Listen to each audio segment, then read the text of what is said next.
So, I'm going to give you guys some goodies to look at while we do this. We're going to be so this is going to be a different kind of program than you might be used to seeing at a game convention. We're going to do a little bit of seminar, a little bit of workshopping, and a little bit of there. And we're going to do a little bit of Q&A. So, hopefully when we're doing that, you guys will get a really good idea of how you can maybe use this as a tool in your own creativity, whether that be as being masters, as theater makers. As we're coming around, I am going to close this just because that is bright and we are staring at the sun. So the day star is evil. The day star is evil. Yes. I'm going to let you know who we are. My name is, I go by Red because I have many names. I write under the names Jeri Shepard, Reggie LaBerge, and Maggie McMahon. I run Red Writes Books. I've been a professional writer, and I know I lost my badge. It keeps falling off of here, so I just am wearing a clip right now. I have been a professional writer in some way, shape, or form for about the last 27 years. And I've been in genre fiction for about 2 years. I have a grand total of 108 publications, traditional and non-traditional publishers, and only about 5 of those are genre fiction. And I'm going to let that lead into my dear friend here. Hi, I'm Ben Wolf. I have been working in publishing since 2009, so that puts me at about 14 years. And it's been a long road. I'm sure you can attest to that as well. But now that we're here, it's pretty fantastic. One thing I can tell you just right out of the gate is if this is a goal of yours, if you want to get published or if you want to publish yourself, don't give up, because I didn't give up and now I'm sitting here with 27 books published and I'm making 26. Or no, 27. Okay. 20, You're going down, you lost 20, yeah, I know. It's early. Okay. 27 with 28 coming next year. Oh, that's nice year. So 28. I can't wait. Hopefully 29 too. Yes. So stick with it if this is a goal, a dream, an aspiration of yours, because you can find your way. You can, and it's never a better time to get into writing and publishing than right now. So we are going to have a little bit of fun this morning doing a unique tool that is, come on in folks. Can we have some friends help the folks out when they come in? We're just going to put these extras here. We may not have enough of these to go around, but we should have enough of these to go around. So I'm just going to kind of set these back here and also put you guys in charge of saying, if anyone else comes in, grab a map and grab a campaign here. So here we go. And I'll let you share those over to them as well. So novel writing and gameplay actually have a lot in common, believe it or not, because the basic foundation is storytelling. And especially if you're into RPG or TTRPG, that narration element, I mean, it's throughout. I mean, I bet, you guys can remember, they say that our brains, when we go through a role-playing game, we actually don't have the memory of rolling the dice for something that has occurred. We have the memory of being on that adventure that we were on. So, you're like, I did this thing, or you're creating such great pictures in your head from that story that is told in your campaign that actually becomes your memory. So you're creating these stories. So storytelling is just laced throughout, especially contemporary gameplay. And so really, you're already storytellers. You're just doing it in these oral ways or these tabletop ways. You're building worlds, and then you're being the characters in those worlds. Writers are just putting those worlds on paper. So with that lead in, I want to start out with the first kind of seminar portion of today, which is to bring you Ben, who's an incredible world building expert. And I just kind of want to talk to you a little bit about world building. So let's start from zero. So what is your basic world building process? Great question. My process, generally speaking, is I like to, first of all, establish what genre I'm aiming for. Because obviously, if you're writing sci-fi, the world is going to be very different than if you're writing fantasy. So you got to start somewhere, right? And that's big picture. Are you in a fantasy world? Are you in a sci-fi world? Are you writing a horror novel? Are you writing children's fiction?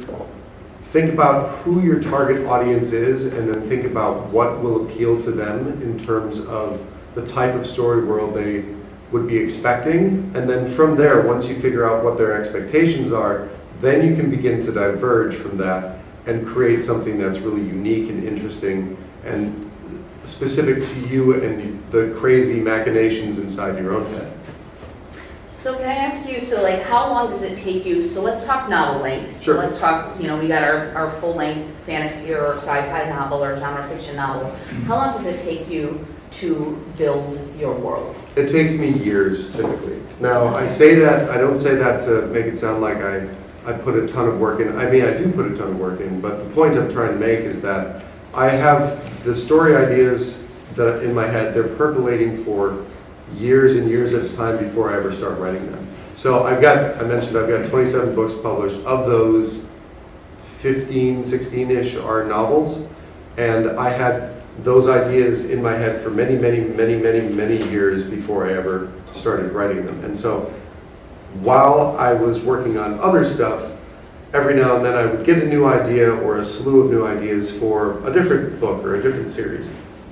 And then in my trusty notes app in my phone, because it's low-tech enough that I can work with it, but it's high-tech enough that I always have access to it, I just take notes on these various elements that I think of that pop into my head while I'm working on other stuff. Because if you haven't done a lot of writing yet, I can guarantee you that as you're working on one book, suddenly you're going to get an idea for another book, and you're going to be tempted to start working on that one. The way that you don't abandon your current project and start working on that one is to take notes about the other one so that you can then come back to them later on and apply them when you're ready to start working on the project. So for me, it's a continual accumulation of various story elements, character elements, plot elements, all of those things. They're circulating in the air, and every now and then I'm able to just pluck one out and drop it in my notes for later on. So I want to break down, a lot of times people think about world building as just the setting, and we're gonna Right. dig into setting really specifically here, by the way, because that's part of our one-page RPG. But setting is part of it. Mm-hmm. What are the other things that are part of a world build that are not the setting? Well, if we take a look at our sheet here, which is a great example, this is kind of what you're going to be talking about in the next section, but the different types of people groups, those are technically characters, but the people groups themselves really play into the setting that you're working with, because you can have a beautiful setting, you can have a scenic valley or a mountaintop or whatever, but if there aren't people there, it's just a landscape. And people are what create conflict and tension in your stories, and the conflict and tension in your stories are what drive the story forward, and it's what readers are coming for. They're coming for a great story with great characters. The setting is just a really interesting and awesome, hopefully, if you've done your job right, backdrop to where the story is happening. So I know you have a great, Ben has a great book on world building that you can catch us down in the exhibitor hall in the back right corner after this today. Exhibitor hall opens at 10. We're not going to dig into, obviously, all of the detail in that great book, but if you could give everybody here, what are your top 3 tips for building and managing your world? And I know that's technically 2 different things, building and managing. So I'm saying, what are your top 3 tips that you want to pass along on a world build piece? The first tip, I'm going to start with managing first, because managing, I think, if you don't, you can build it as much as you want, but if you forget what you've built, or if you can't find what you've built, then you're not a really great builder, in my opinion. So in terms of managing it, figure out some sort of structure that you can use to keep track of everything. Something that's easily searchable, something that you can reference later on, something to capture all those little bits of information that are out there in the ether that drop into your head at random times. If you don't have that structure in place, it's going to be hard for you to find the information that you need when you need it, especially if you're writing a longer book or a longer series. I know, Jeri, I'm sure it's the same for you. I've had to reference my story Bibles many, many times, especially as I'm getting later on in the series, like, what was that character's name? Because they're coming back to the same town that they visited before or whatever. Or what color are these soldiers wearing? Or any of those little minute details. Maybe readers won't notice if you get it wrong, but it's better to get it right. So that's number one, is have a great structure in place so that it's easy for you to manage your entire storyboard process. Number two, I would say, is don't be afraid to actually do the work. And rather, maybe even saying don't be afraid is not the right phrasing. We'll just cut out that part and we'll just say do the work. If you do the work, if you put in the time to actually build your story world and your setting, it's so much better for you as a writer, and it's way better for your readers. Because your readers who come to your works and who come to your games are looking to be immersed. They're not looking to just kind of dip their toes in. They want to be in that world. They want to live vicariously through your characters, which Jeri will talk about. They want to feel the clash of the swords or the pulse of the laser gun as they're shooting it. They want to experience everything that you have to offer, because not everybody can write a great story. But the people in this room aspire to, and the people in this room can. And so you're giving someone something that they can't get for themselves. And can I just add to this, the do the work piece is, I want to add to that there's this, whether you're building a fantasy world, or I'm more of a sci-fi person that has both sci-fi and fantasy, you need to get that buy-in from people. So do the work sometimes goes beyond you, and please, for God's sake, let it go beyond the Google search button. Yep. Pull other ways of influencing your do the work piece. I know for my sci-fi world, Ben has probably heard me tell many people this when they come to my booth, I cannot stand crappy pseudoscience. So I had on my team during my world build year to build the world for the whole series, I had 6 niche experts. I had physicists, I had electrical engineers, I had geologists. I was like, I want to make sure that, and don't get me wrong, we go off the rails because it's fiction, and once I have your buy-in, we're good. You're going to get that reader buy-in, but don't be afraid to reach into your community, to reach out to local resources, online resources, professional resources. Colleges are fantastic. I would reach out to heads of department and say, hey, who do you have? They're like, great, talk to this grad student. Really go beyond the search button, and do that work. So that's just a piece I wanted to add to do the work. And what's your third tip on world build before we dig in? Yeah, the third one would be to use your favorite stories as reference points and try to dissect them and try to analyze what those authors are doing or what those game creators are doing that have helped you as a reader or as someone playing the game to enjoy that world and enjoy those characters. That kind of analysis is essential in learning how to do it for yourself. Because if I can learn how my friend Will White, who's a phenomenal author, was able to create such a unique and interesting world in his Cradle series, and all the different elements and how they all work together and cooperate to form a fantastic and immersive story world. If I can pick that apart for myself and figure out what he did, then I can use some of those same skills and tactics to build my story worlds. So those would be the 3 that I would recommend to everybody. Great stuff. He's the expert on that. So really cool stuff in there. I want to talk about the one-page RPG. So what you have in front of you, that's this guy right here. This is technically the one-page RPG. It relates to the map that I've provided you. This is one that I have for my sci-fi world. When you guys are playing a game, You've got your campaign, you've got maybe your session 0 where you're like creating your characters or getting to know your characters, and then you set up and you're like, we're going on an adventure together, we're going on a journey together, we're going on a quest together. You're going to go, out into the world. So that's already you've got like your like sort of your origin story occurring here. So we set up that campaign, you get your setting, then you're like, you have your characters. Sometimes obviously in your games you're playing them, sometimes they're NPCs that the DM or the GM is managing. So you've got your characters, so now you've got your world, now you've got your characters in that world. Well, guess what? You have to do something. Well, that's your obstacles.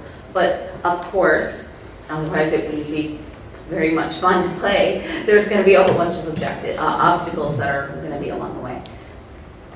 You've just outlined the story. Mm-hmm. So the cool thing with a one-page RPG is you can put together one of these. You can play in a world, and then from there, you actually have a story outline.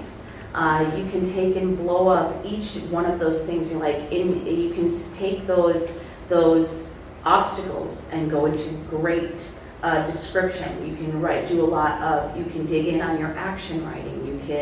You can do a lot of your sensory writing to create that description. So when everything that you look at on a one-page RPG, if you take that and you 10x it with some of your like the different writing things that you learn, you actually have this can actually be a whole novel, or more than that, it can be a whole series outline. And to help you play with it and to help you develop it from this to a story, you can actually sit with your friends and family or the people that you say, please come play this with me, and you can play it and you can generate more ideas. So I have found that this has been an incredible tool on the novel side to help create, as well as in reverse. You can look at stories and you can create games from them. If anybody in here, is anybody familiar with the series The Expanse? Yes, one of my favorites. They're like my writing heroes. They're awesome. But they began as a campaign. They said, we have so much information here that we've discovered that this is a book. And they said, oh, no, actually, this is a series. Oh, not only that, it's a 9-book Hugo Award-winning series that gets picked up for incredible television as well. So that's why we're creating this tool today.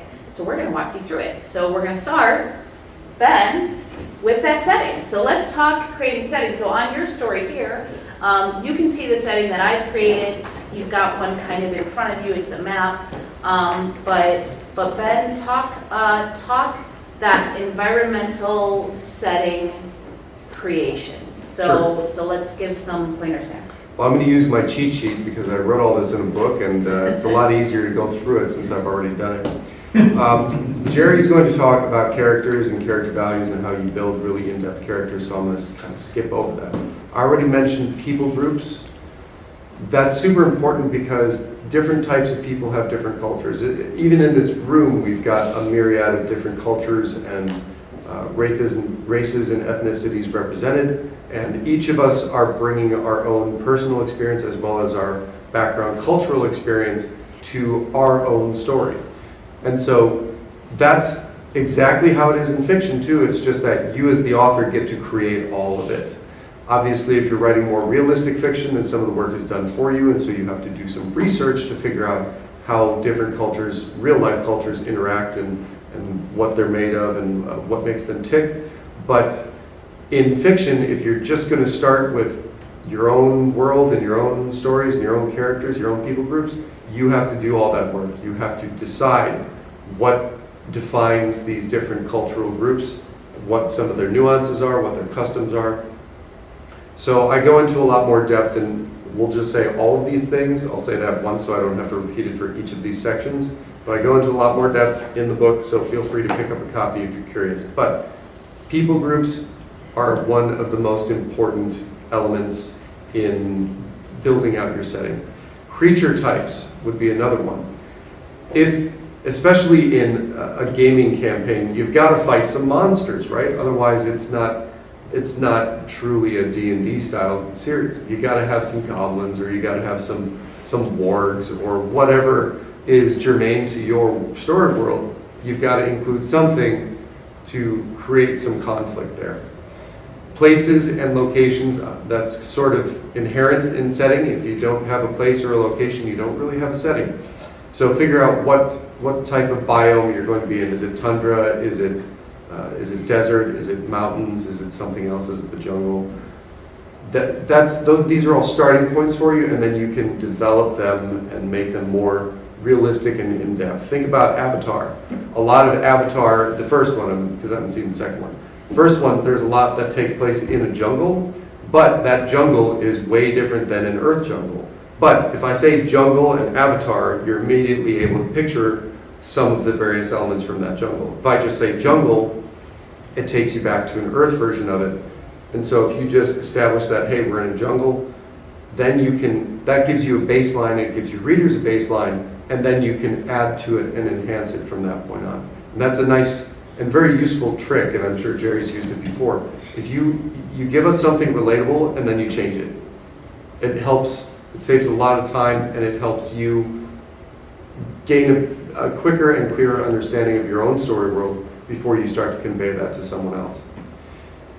Next, this is just details, but I like to keep track of the soldiers, their colors, the National Army info, stuff like that. This especially pertains to fantasy. I'm going down my fantasy list in particular. I have a separate list for sci-fi, but it's pretty comparable. Keeping track of the little details is super important when you're world building, and they all do play into your setting. Objects and weapons, especially, I mean, we all know what a fork is. We all know what a pitchfork is. They're two different things. You wouldn't necessarily use a pitchfork to eat unless you're 9 feet tall and a cyclops, but you want to point out what's new and interesting and different about these objects. So if it's a pitchfork that is possessed by the soul of a dead farmer, well, that's a little bit more interesting, right? So point those things out, again, by giving us that initial point of reference. It's a pitchfork, here's what's unique about it. Magic, do you have a magic system? In sci-fi, this is tech, right? And so Jeri writes more hard sci-fi, so she has to do actual research. I do the garbage sci-fi, where I just make things up and pray that it works. Quantum. Quantum computers, yes, it's always quantum.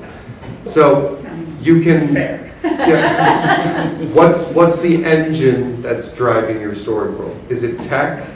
Is it something spiritual or paranormal? Is it magic?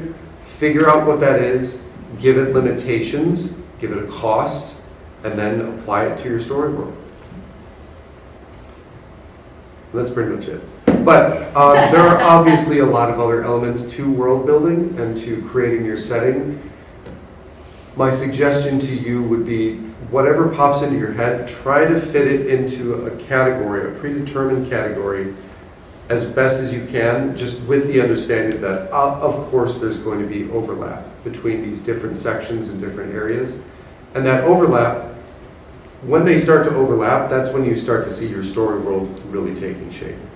So we're going to start in the overlap, because the character, the place that characters overlap with the setting and the world is in kind of like their backstory, their origin, their people groups, as you call it, so the culture groups. So on the one-page campaign that you see in front of you, this is, so the way, just to kind of break this down really quick, because so that you guys can have an understanding of what you're looking at. So you have a setting, then I have, okay, there are some key roles that need to be filled. So that's more of like, that's the roles necessary, the tasks necessary, the jobs to get the journey, the quest done.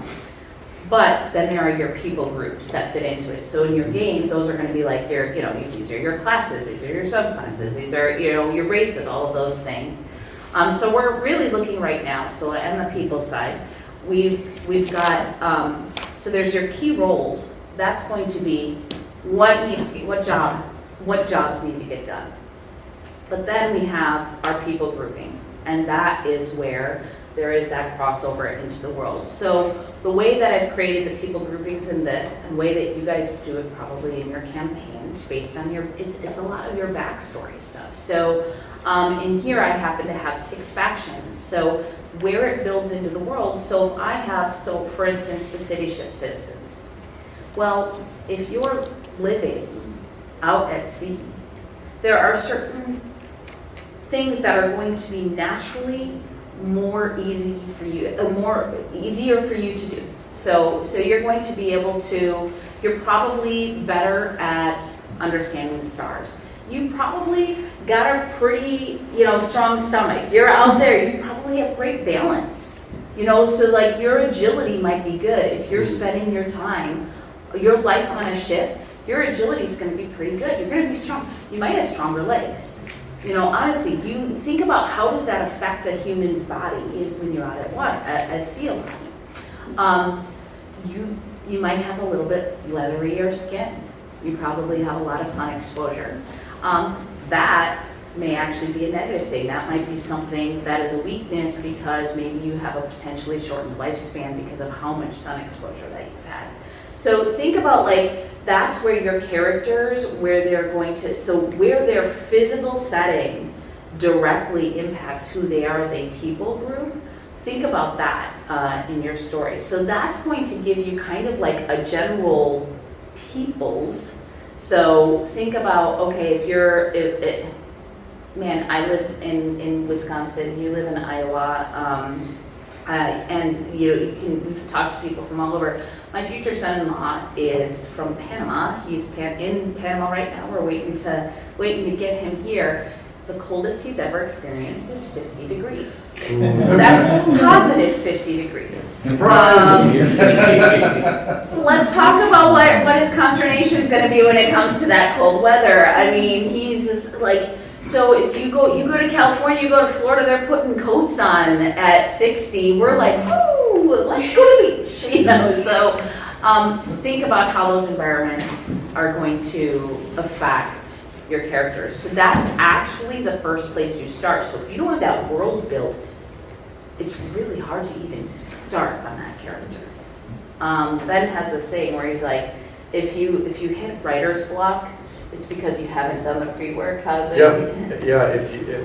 In my humble and hopefully accurate opinion, if you feel like you have writer's block, it's because you haven't done enough work ahead of time to know where you're going.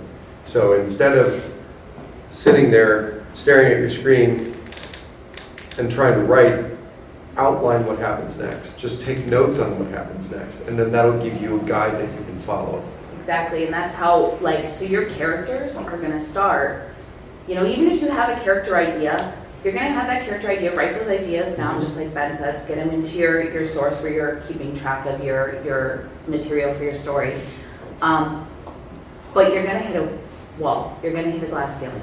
So figure out where they're from, and what's that system that they're living under. So now we're going to look a little bit deeper. So now we've gone from their physical location to, now let's talk about what system that character lives under. So if that character lives under a very regimented, like a socialist culture, they're going to maybe have a little bit less free agency. So they may struggle when it comes to perhaps making a decision to do something as opposed to somebody saying, go do this. Because they live in a society that's like, these are the things that you have to do. We've seen a lot of series that use that system. We've seen Hunger Games, we've seen the Divergent series, all of these ones that Maze Runner, even to a certain extent, where they're like breaking free from systems. So how does the system that somebody lives under affect them? Conversely, I'm not talking about, we don't always have to go to that dystopian world where everything is extremely regimented. Conversely, you could have a system that's just like a free-for-all too. You've got those anarchy systems going on.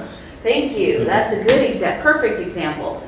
That's going to have its type of obstacles as well. So the place that a person's from, the system a person lives under, and then you can get a little bit more individual. How did they grow up?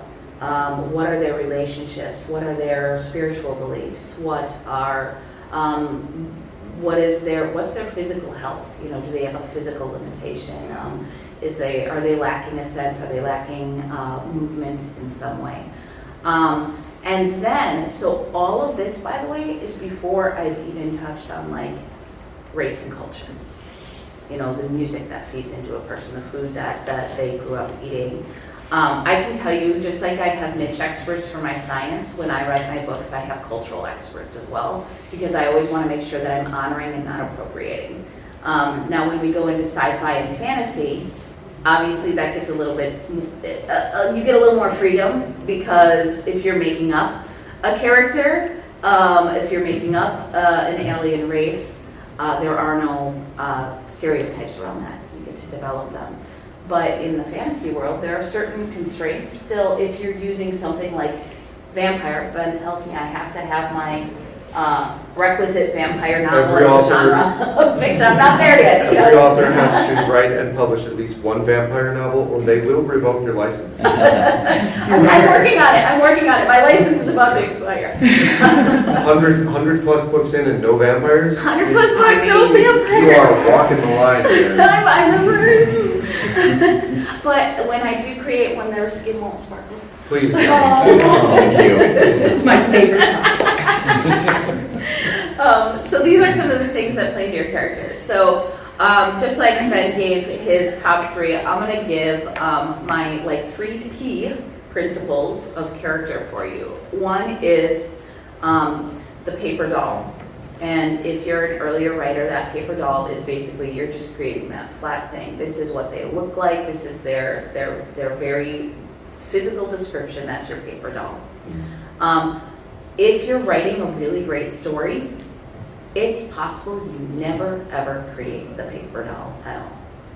Your reader is just going to develop that picture in their own head. The next part, I'm going to call this the POW. And this is where it's just their stats. You know, name, rank, and serial number. Well, maybe you're going to give their age, their occupation, their race. You know, this is like your POW. You better give your readers that. You need to give them a little bit of basics about who your character is. You know, how many siblings they have. You know, where in that sibling the grouping they fall, and so on and so forth. So there's your paper doll, there's your POWs, like your basic stats. And then we're going to go beyond that, and we're going to make sure that we deal with the perfection. And what I mean by that is we don't want perfect villains, and we don't want perfect heroes. Your villains have to have a redeeming quality, otherwise you're writing Disney. Your heroes have to have things that are weaknesses. So deal with that perfection. So you've got your 3 Ps, your paper doll, your POW, and your perfection. And then that last thing that I say that you do with your characters is you go on a date with them. And what I mean by that is you're going to think about what are all of those questions that you might ask on a first date as you're trying to get to know somebody. Maybe it's a second date, maybe it's a third date, you know, because you really want to get to know them. You know, you're going to want to know what drives them. You're going to want to know their motivations. You're going to want to know all those things that make them a whole character, and not just that paper doll, which, like I said, you might not even go to at all. So those are kind of my character pieces. And honestly, that drives straight to the objectives. So the objectives in here, so on your 1-page campaign, your objectives are just, this is the quest that we are sending these characters on in this setting. So look at how easy, like we've created all of these pieces already without even thinking about it. So tell me, what are some of the places that you go to, Ben, to get the ideas for the quests that your characters go on? It's kind of twofold. Most of the time, I have a bad habit of being plot first, yet I try to write character first stories. And what I mean by that is usually the story idea, the concept comes to me, and then I have to create a character who's compelling to fit into that story and give them a proper motivation and story goal and ambition and all that fun stuff.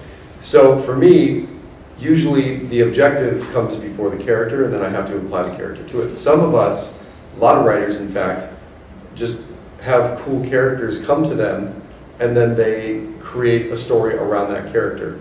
So what I try to do... We work opposite that. Yeah, we work opposite We've that talked way. about that. We actually have a lot of ways we work very opposite, Yep. so, Yep. but that's one of them. So for me, whenever I come up with some sort of story goal or objective, I immediately try to tie it to the character or characters that I'm featuring in the story. And for me, the process that I go through is I figure out what are my character's core values. And so the core value is something, it can be multiple, and usually it is multiple core values, something that that character believes without question. It's something, think about this for your own selves. What is something that you believe deep in your heart and you believe so deeply that you believe it'll never change? That you're getting close to, if not hitting a core value. Your characters need to have that as well. Those core values, if that's the smallest circle, if that's your core, the next circle out is your character's ambition, their motivation. So an ambition would be, if Darth Vader's core value is nothing is more important than power, his ambition would therefore be, I want to attain more power. And an ambition is not a goal. An ambition is a broader thing that you cannot quantify. How much power is enough? How much money is enough? How many cheese curds are enough? There's no number. It will never end, especially here in Wisconsin. So if your ambition is to have more cheese curds, then that's your ambition. Your story goal is the biggest circle, right? Your story goal is the most specific. It is measurable, it is attainable or not attainable, and the reader will know and understand what, by the end of the book, if the main character has achieved their goal. There will be no confusion about it. And so, did you get that basket of golden cheese curds from the ancient Culvers or not? That's your story goal, right? So I don't know how I went from Darth Vader to cheese curds, but No, I love it. It was It's a good one. Thank you. You know, if Darth Vader had a few more cheese curds, He might not have been so pissed might all not the have gone time. to the dark side. So, Point is, once you start from that core and you build out, then you come up with your story goal, yeah. and from a character perspective. And so, yeah, I mean, honestly, we kind of like, it's so funny, we talked about this, Ben and I have done so many workshops together. A lot of shows I was like, together, yeah, we'll do character, I'll do obstacles, and I was like, well, actually, we're kind of just back and forthing it. Ping And pong. he covered so much of what I was going to say. Sorry. I mean that in a good thing. It's just, this is, I mean, I'm in total agreement in that, you know, your obstacles or your objectives are going to grow out of that, out of the Right. motivations of the characters who are inspired by the world. So it's all tied together. Like it's all builds upon. So you have your world, which helps to build your characters, which helps to lead to your objectives. And then we have our obstacles to those objectives. So those obstacles are going to be my big thing on the obstacles, and so I'm stealing from you because I was like, hey, you cover obstacles, and I was like, oh wait a minute, that's what's next. So obstacles are going to be the big thing that I want to say, and I'm sure Ben would agree, is that you really want to look at them being as both internal and external. Yeah. So if you look at our one-page campaign, I've created a few things like you're going to possibly run into other ships. Well, that's going to be external, but then you're going to have your characters experiencing internal conflict. So if you've got two different, in the case of this one-page campaign, fleet families, you know, those are kind of like the crime families of this era, that they run into each other. Well, that's going to create, you know, there's internal conflict between them, but there's external conflict in them running into one another in the world. There can be like nature conflict. So if you have weather, if you have like disaster, if you have anything that's like external from them, that's coming from nature, that can be conflict.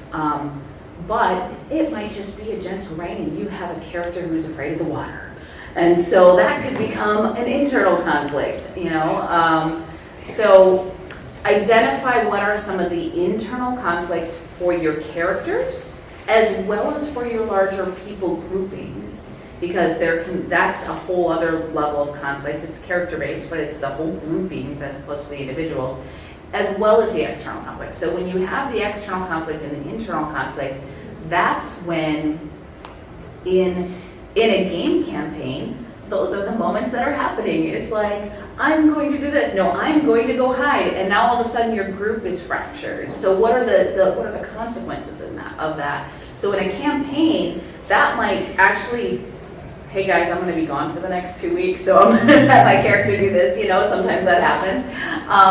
In a book, you've just written a chapter, and we don't know what's going on with that, so you can decide whether or not you're going to reveal that to your audience or not. Just like a game master can choose whether or not the other players know where that character went. So as a writer, you're going to make a lot of the same decisions you would make as you would in a game when you encounter conflict. And those conflicts, that's what obstacles are. It could be an internal conflict, it could be an external conflict. They're going to encounter those, and you're going to decide, what to share or not share with your reader. When to reveal it to your reader. If it's a series, you may not reveal it until another book. You may not know what happened there. But as you can see, it's games, it's stories, it's all the same. Do you have a final thought before I kind of do one more walkthrough on this and then we give them a little Q&A time? Yeah, what I wanted to add to the obstacles is that it's absolutely tied to your characters as well. Your characters are so integral to everything that happens in the story. If we're going back to our Darth Vader example, we'll leave the cheese curds out of it this time. Darth Vader is Luke's obstacle, right? Because Darth Vader wants different things than Luke. Darth Vader wants to expand the Empire and crush the rebellion. Luke wants the exact opposite. He wants to crush the Empire or to take it down and restore freedom to the galaxy. And so because the characters want different things, they butt heads. And that is so, so important. It's not necessarily that every antagonist is going to be profoundly evil.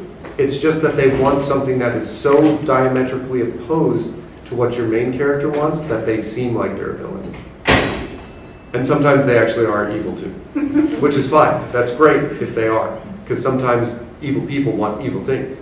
But sometimes, if it's two high schoolers, one of them wants one thing, one of them wants something else, and they come to blows over it, right?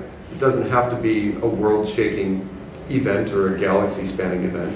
It can just be two characters who want different things. And so if I want something and Jeri wants something different, and I stand in Jeri's way, or I steal her car keys so she can't drive to go get her stuff, that's an obstacle. I've created an obstacle. I'm her villain in that moment. But as the villain doesn't necessarily believe that they're a villain. Some villains do, and that's kind of fun when they do, but most antagonists truly believe they're doing the right thing. They believe this is what's best for everyone, that's why I'm doing it. This is also what's best for me, that's why I'm doing it. So keep that in mind when you're creating your characters. This applies to games, it applies to books, especially to books, because if you don't think through these things for your villain characters as well, you're going to have paper-thin villains, like your paper doll reference that you made, and then they're going to be easy to poke holes in, like, well, why are they doing this? Oh, they don't have a reason? They're just awful. Oh, okay, well, that's cool, I guess, but it would be much better if you understood a little bit about why they're doing it. Yeah. And you got to understand why the people around them are Yes. around them too. Yeah. So, because I would add the why are they doing this? When you're building a villain, they may have their why, but then you also have to build in a why for their followers. Why are these henchmen even working for this guy? Why are they beholden to him, or her? Money's a good motivator. Drugs can be a motivator. Yep. Blackmail can be a motivator. Or it could also be a same poisonous, toxic belief system that is a motivator for the henchmen, the followers of an evil character. And same on the heroic side. There can be, why are they following? What do they believe in this same good thing? Maybe they're following for very selfish reasons. Maybe they're fighting for good in your story, but they're actually doing it for completely selfish motivations. Right. So that's possible as well.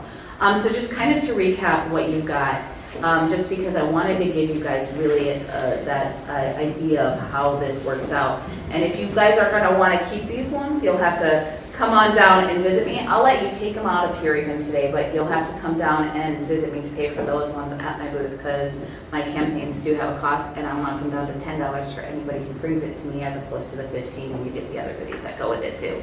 But just to kind of recap how this is. So as a campaign, we have a setting. In this case, I've actually provided a physical setting, which is the map as well. But we have like our world. We have our different people groupings that are a part of that world. So it's really a part of the setting. And it's built in kind of how they are. Then we have our quest, which is broken into two parts. One, it's what is the objective? And it's two, well, what are the key roles / the jobs that need to be fulfilled in order to meet that objective? So that's how you get, your team together. Like, you got to fulfill these roles in order to meet this objective. But then on the way to meeting that objective, we have our obstacles, we have our conflicts, we have our things that get in the way. And because of that, we have a story. So as gamers, this is just, here's your session 0, getting those key roles, learning your setting, and learning the obstacle that you need to go. And then your campaign is all of those obstacles that you meet along the way to your objective. From a storyteller's perspective on paper, from a novelist perspective or novella or series perspective, you're doing the same thing.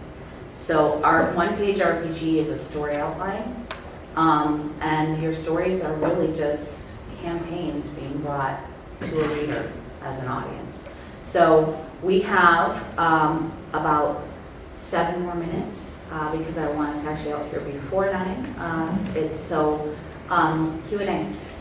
What do you guys got?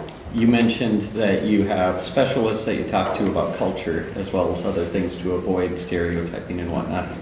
But then that's less important as if you've got an alien race, but is it? How do you avoid bringing in some of those stereotypes if you've got an alien race and avoid making it a caricature or something like that? Sure. I mean, I can tell you that I'm going to give you a couple of examples. So a lot of people talk about Tolkien and how some of his races may have actually pointed to some very negative stereotypes of actual human races. That's a thing. I think that we've graduated beyond that to a certain extent, and now I'm going to talk about like a slightly newer. Let's talk about where Star Trek went. So they've created entire races, and you have the people. Let's say the Klingons, for instance. These are all warrior people. They're all like this certain way, and they're all tough. But then you have these characters that break the mold. You have Worf, who's like, okay, no, but I want to live this life that's not just about battle. I want there to be honor. I can find honor in other things. So sometimes you have to have a character that will break that mold.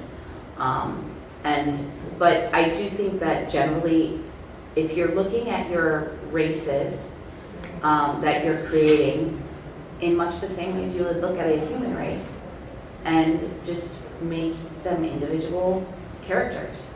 And the other is going to be, just like there are people groupings, like we talked about, where they're influenced by their environment. Generally, there's a people grouping, but then within it, they're individual characters. So you're just going to treat them the same way. But I meant, how do you avoid making it look too much, inadvertently look too much like a human culture? You get someone else to look at it, because you're going to be blind to it to some extent because it's your own creation.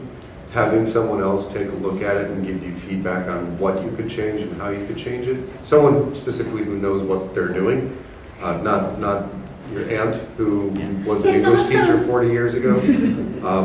Yeah, because you don't want someone to butter your bread, because you can butter your own bread. Get someone who's going to be a little bit more critical, kind but critical, to give you that feedback. Great, thank you. Anybody else? So you said that you'll take notes on other projects while Yeah. working on one. How many projects do you usually have overlapping each other at any given time? The answer is yes. I I have no. You feel seen. No, right now, I have so many different ideas that it's bonkers. Because in addition to in addition to all the new stuff that I haven't written yet, most of my series, we'll say half of my series, I'm including my kids' books, half of my series and three of my grown-up series, I'm planning to continue those at some point. Only one of them is done and will only ever be a trilogy. The rest of them, I'm going to continue on with the characters and do other stuff with them. And so not only do I have all the old ones, but I've got new ideas too that I'm trying to work on. And so it's a nightmare. But this keeps me sane because I can take notes and swing back into it whenever I need to. And with that said, taking notes is great, but if you do end up with multiple series and you walk away from one for a little while because you've reached some sort of an ending point and then you decide to pick it back up later, go through and reread it again, because there's still going to be a ton in there that you're going to need to look through and reference just to refamiliarize yourself with it. The fact that you have like a lot of the stories in your head, that's a good thing. Yeah. I think it means you're really a creator, whether that's creating games or creating stories, because what the difference between everybody can have a story to tell. If you want to tell that one story, by God, tell that one story. But if you want to be a writer, you need to have more than one story, because you're never going to be a writer as a career. I shouldn't say never, because there will be the exceptions. We wrote one amazing book that took care of them for life. But almost never going to be a writer for life or a working writer with one book. And the people who think that that one book is going to make their career, they don't make it and they get really discouraged. So keep all those ideas coming. Keep them coming. Anybody else? So you mentioned managing your world building information. I know some writers use Scrivener, create your own wiki or whatever. What do you two use for that? I'm a basic Google girl. I have a searchable like Google sheet, Excel sheet. I have different tabs for my different people groupings. Literally, it's like a world book for my fake world, where I literally have their import exports. I have their money types. I have their weather types. I have all the things, and it's a searchable. It's a searchable thing. So that's what I use. I use my notes app because I'm low tech and it works for me because I always know where to find everything, and it's just a matter of just going and then I'm there.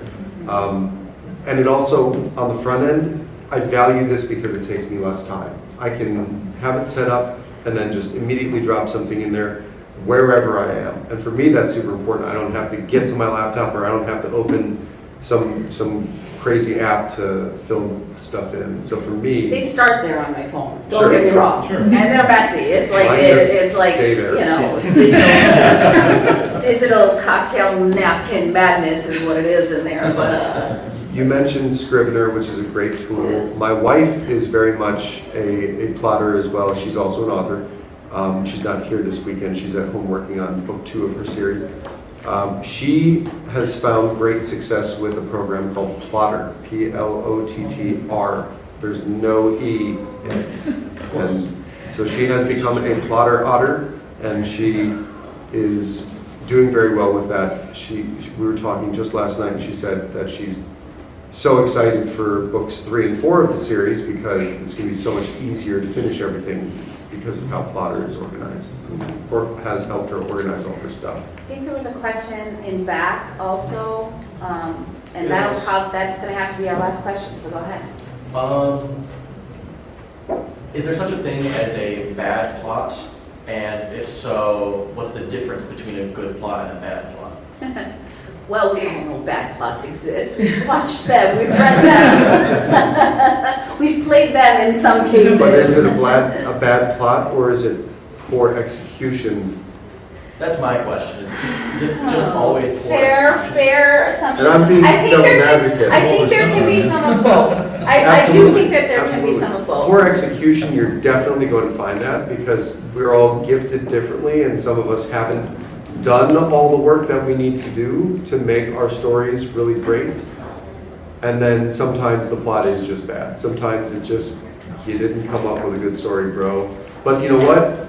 That's what this is for, right? You take your notes, and if you can keep building it and keep fleshing it out, and if it seems like it's going to be really good, okay, you might have something there. But I've got just as many, if not more, ideas in here that are fleshed out to some degree where I've been like, I don't think that's what I'm going to work on. And being able to have the discernment and the wisdom to know that with the limited amount of time I have on this earth, is this a story I actually want to invest a lot of time into, or is there something better out there? It helps me make those choices. And so he kind of answered part of like the how do you make it good. If it's you know, if it's bad, how do you make it good? It's in that do the work piece. But I would also add to that you need to surround yourself with honest, critical voices. Yes. And you cannot be like you and your mom and your best friend are like, oh my God, this is so cool. You know, this is so great. I'm so proud of you. Oh my gosh, this is awesome. You need some people who are gonna be real with you, who are gonna be, dude, this piece is broken. Yep. Honey, you gotta fix that. And listen to them. You gotta be humble, and you gotta go, these people care about this work enough to tell me what they think, and therefore, I'm going to actually respect them by taking that insight and using it. We gotta get out of here. Thank you guys so much. If you want to keep those, come visit me. We're in the back right corner of the exhibitor hall, and I will let you get them from me. Otherwise, leave them here, and I will gather them and come visit us anyway. So thank you guys so much.